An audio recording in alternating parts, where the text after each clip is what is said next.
Welcome to episode 2 of Demon or Depression. You may enter.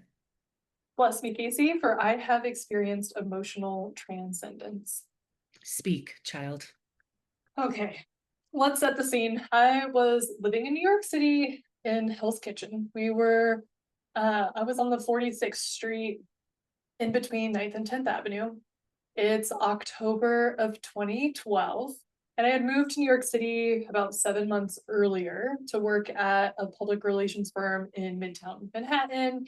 And everyone was talking about this hurricane that might hit the city. And growing up, I had been in a lot of natural disasters before. So most notably the Northridge earthquake in California in 1994, but I had never been in a hurricane. I've always been really fascinated with Mother Nature, maybe because it was because I'm born on Earth Day. But I've always been so fascinated with Mother Nature and kind of the unpredictability of it and just like the grandness of it. So I was really curious about what was going to happen. And in the apartment that I was living in, we lived a few blocks away from the Hudson River, kind of by where the Intrepid Museum is. And the hurricane's name, you may have heard of it, Hurricane Sandy. It was, I should not laugh talking about Hurricane Sandy because it was truly a, a massive storm, both in terms of like scale, but also in terms of timing. So one of the reasons why everyone was really nervous about it and saying that it was going to be a really terrible storm, not only because of the scale, but it was hitting during a full moon and at high tide. And so it was going to bring way more water into basically these cities and these coastal towns that are obviously at sea level. So everyone was really concerned about the storm surge, how it would impact their homes, how it would impact their neighborhoods. And the day that the hurricane was expected to hit, the whole city shut down just to give people the opportunity to go home, to prep, to evacuate, to get to a safer location. And because I was on 46th Street and didn't really have anywhere else to go, I mean, I moved out to New York City. I didn't know anyone. All my family, I grew up on the West Coast. All my family and friends were on the West Coast. I was just like, I'm gonna stay in my apartment. It's up on I think we were on the third floor. So I'm like, hopefully the water, if it does flood that bad, it doesn't get to us. But as the day was progressing, I kept hearing these news stories, and I was living with my roommate at the time. She was from Canada. She was down there for an internship, and we were like, let's go to the water. Let's see what this water is all about, because everyone was being evacuated or being told to evacuate in lower Manhattan. So I think it was like 36th Street and below. So we actually went out to the water's edge on the Hudson River, and this water, I mean, there is a current in this water, don't get me wrong, but it was like waves, like California coast waves. I never would have expected to see the Hudson River have waves. Once the storm actually hit, we went to bed. We were just kind of exploring. It kind of felt like a fun day off that I got to hang out with a friend and kind of explore the city a little bit more. But that night, when the storm actually hit, it was like a true disaster. Like in Manhattan itself, so the financial district and in Battery Park City, the flooding was so bad, it was like almost 14 feet of water. It covered stop signs. It got up to the street lights.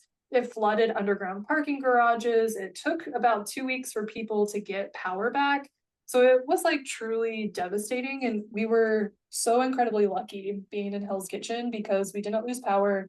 We didn't have any flooding, and we were like relatively safe. But a few weeks after the storm hit, it usually takes that long for like cleanup crews to be able to actually go in and help with the cleanup efforts.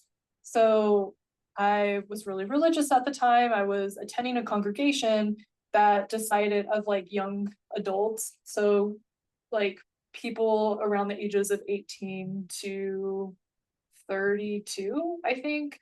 Maybe a little older than that, but we basically the leaders of our congregation thought it would be a good idea, instead of holding our like regular church meetings that Sunday, we would actually volunteer and go help with the cleanup efforts in the parts of New York that got hit the worst.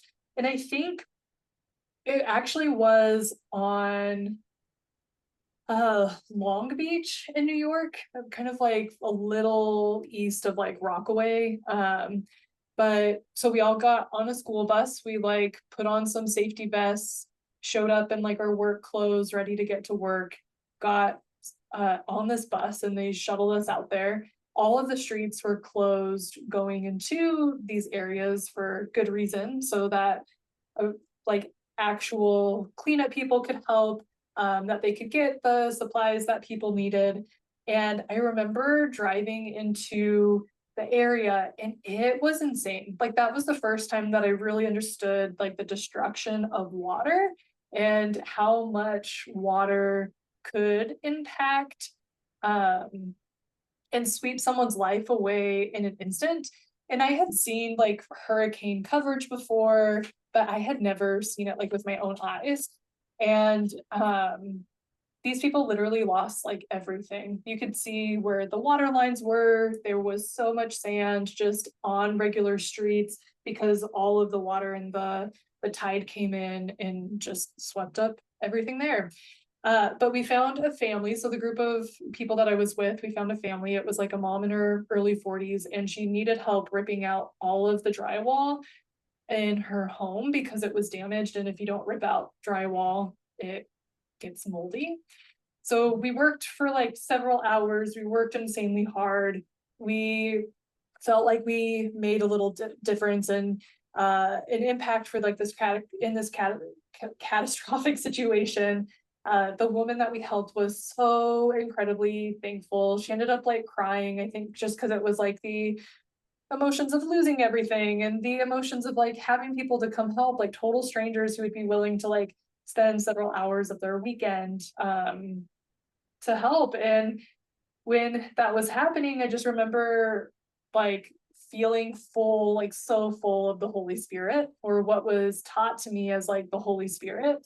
I felt really warm and in my chest and in my heart, and I felt like a strong sense of this unity of working together with members of my congregation and helping to clean up. And I felt compassion for the woman we were helping, and then all of the other people that we had helped. And I felt like an increase of love for the people that I was working with, both the members of like the congregation and then like the woman and her son that we were helping.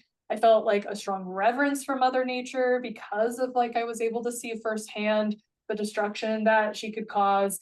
And I was so freaking full of this Holy Spirit, or so I thought. And there were so many times where if I was having a new experience, or if I would experience the same kind of warmness in my chest and in my heart when I was in a large group of people, or I found myself in a situation that reminded me that like of my insignificance as a human, but also just like the beauty of the earth and how connected we all are. And I always attributed it to what I was taught growing up really religious, was the Holy Spirit. That wasn't something like everyone experiences, that it's something that only people who had the privilege or had been baptized could feel the Holy Spirit like that.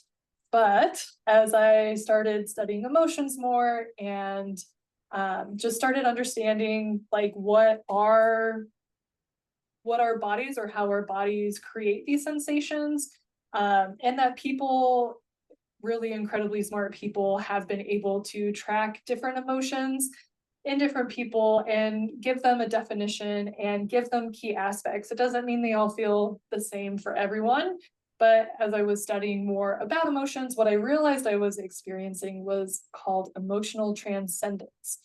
And so emotional transcendence is basically, it moves your attention from you focused and like your immediate needs and your immediate desires and your immediate worries to something outside of yourself. So obviously during the Hurricane Sandy cleanup, it was working with this other person. It encompasses feelings like awe and elevation and compassion and gratitude and love.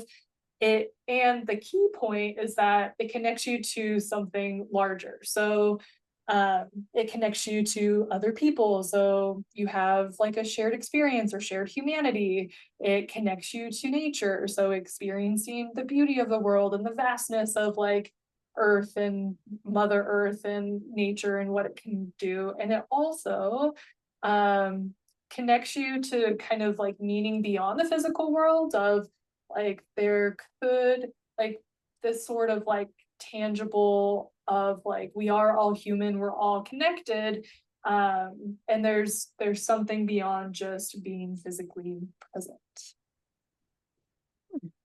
That's interesting. So what it sounds like is you were able to go be there for people within weeks of a really devastating um, natural disaster. And in that experience, you were with other people, you were serving a cause larger than yourself. You were already with a group of people who meet together to kind of participate in thinking of the world beyond themselves. You know, churches and congregations are trying to remind everyone that there's a larger plan Mhm. and kind of their role within it. And then you got to go and do a lot of the things that it sounded like you were being taught and practicing within this religion anyway, of like serving other people, helping other people, being there for them when they needed something. And you Mhm. were able to see kind of directly how what you were doing was affecting someone else that you were connected to because they were another human being that shared a similar proximity to you, that you didn't know, but that was clearly impacted in a really devastating way by this Hurricane Sandy. Um, so when you think back, because you said you grew up kind of being taught about the Holy Spirit, when you think about any other experiences you had growing up, feeling like the Holy Spirit or what you had been taught was the Holy Spirit, kind of how do you think about those now? Do they seem to map in similar ways to this experience you had of emotional transcendence? It does map really closely to it. I think there was a lot of like cognitive dissonance. One, because the way that I was taught about the Holy Spirit was that not everyone had like the privilege of feeling it, and it was kind of something that you earn or something that you have access to once you are baptized. And if you're following all of like the commandments and these set of like pretty strict rules. So it's basically based on your worthiness. And so I've always felt like these points of like really cognitive dissonance when, say, I was like at a house music like show and I was with so many people listening to music that absolutely like filled my soul, but realizing that like I was surrounded by people who were doing drugs and drinking alcohol and like doing things that like aren't considered holy or would drive the Holy Spirit away, but I was still able to feel like the sensations of like emotional transcendence. And so I Mhm. always thought like, and then there was also this worry of this feeling is so cool, like I hope everyone is able to experience it for themselves. And like there was just a lot of sadness around why can't everyone feel like this? And so once I figured out what it was like the sense of relief of like, oh, like of course that's what it was. Like it is a human emotion. Everyone's going to experience it. Everyone probably feels it differently than just like a warm feeling in your chest. That was like the kind of uh the framework that I was taught that the Holy Spirit would feel like. But that I could feel it, that so the person who was snorting a line of coke at the concert that I was at was probably maybe not feeling it. They were being like pretty disassociative, but they could they had the opportunity to feel it too. Um and that it just I felt more connected and less worried about like um me having a privilege that other people couldn't experience, but just kind of a relief of like, oh, that's so cool. Everyone can feel this. It's not based on your worthiness. It literally is just based on your ability to feel emotions and to know how to label emotions and know how to define a specific emotion. Yeah. Well, this is where I would like to offer or point out that I like how you just kind of explained it again, because one thing I know about you, and as you've offered before when you were talking about like why you wanted to do this sort of podcast, is that you are interested in religions of all kinds, and you are also just deeply humanistic in that you care about people and you care about the people that you're sharing this space with. And one of the things that you're always, knowing you and knowing that you're really conscientious of, is you don't want to make fun of people who have religious beliefs. You don't want to make fun of people who have a different mental framework than you do, even if what you're experiencing, your interpretation of it is different. But I liked how you kind of pointed out that really what was the most exciting to you about learning about this concept of emotional transcendence is that it becomes a lot more inclusive, which I Mhm. know that you want everyone to be able to be like part of the party. You're like, really, one of the things that I've always liked about you is that you're like, yeah, everybody, come on. Like, you want to get everyone involved. You know how to put together a good time, and you want everyone to be able to have like a good experience. And so it sounds to me that kind of reworking this framework from kind of changing it from the Holy Spirit in your head to like thinking about it more in terms of, hey, it's emotional transcendence. And the good news is everyone can participate in that in different ways in their life, and everyone has access to that feeling. Mhm. It sounds like it was nice for you to get that reframing to happen, just because like for you that totally fits more your values, which is I want everyone to have access to feeling good. I want Yeah. everyone to have access to being able to kind of have a life affirming experience. Yeah, for sure. Yeah, Yeah. beautifully said. Yeah, and this is it. And one of the things too that you and I have talked a lot like in depth about is like, yes, we're leaning into like the sacrilegious, like the religious frameworks, because that's just what we know and we like to make fun of it. But and by no means are we saying that people who practice religion or who believe in the Holy Spirit or have these like deeply ingrained beliefs like that they're wrong for doing that. Because like you have pointed out so eloquently, everyone has specific frameworks that work for them and align to their values and work for their lives. And um, yeah, I mean, take it or leave it. I'm definitely not religious anymore, but I'm religious in a different way instead of like the strict rigid rules or whatever. But it is freeing, like you pointed out, it is freeing to know that like everyone can access things and it can be a little bit more inclusive and it's not demonizing. I don't know, I'm just going on a rant, but Well, that's weird. Well, I was gonna say, like, maybe I could just say, like, well, what's your relationship to this experience now? oh yeah, that's great.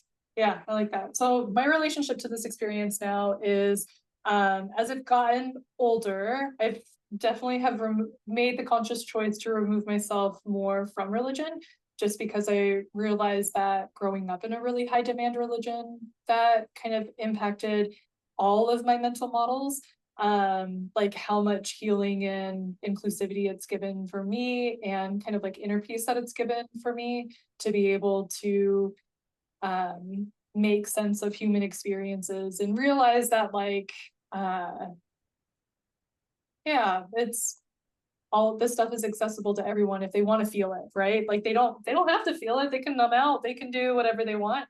But it also has just like given me a lot of more like peace, or just know that like people will prescribe or people will adopt mental models that work for them and give them a sense of safety, a sense of security. It meets their needs, and sometimes that's religion. Like for me, I am so grateful for the number of years that I've been in like a religious setting and grew up with religion. I feel like it's brought a lot of goodness, and it was just my active choice to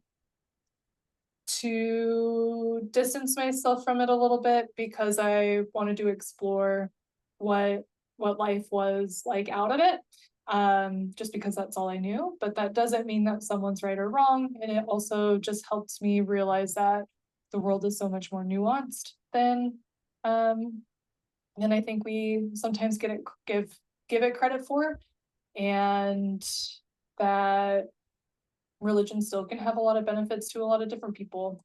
Um, but yeah, it's definitely a more like peaceful, like inner peace like grateful for my religious experience and so grateful for the opportunities that kind of have been created or presented to me now that I actually understand more about emotions, more about what's happening internally, more about myself and what I need to feel emotionally regulated and yeah, so all good stuff. Yeah.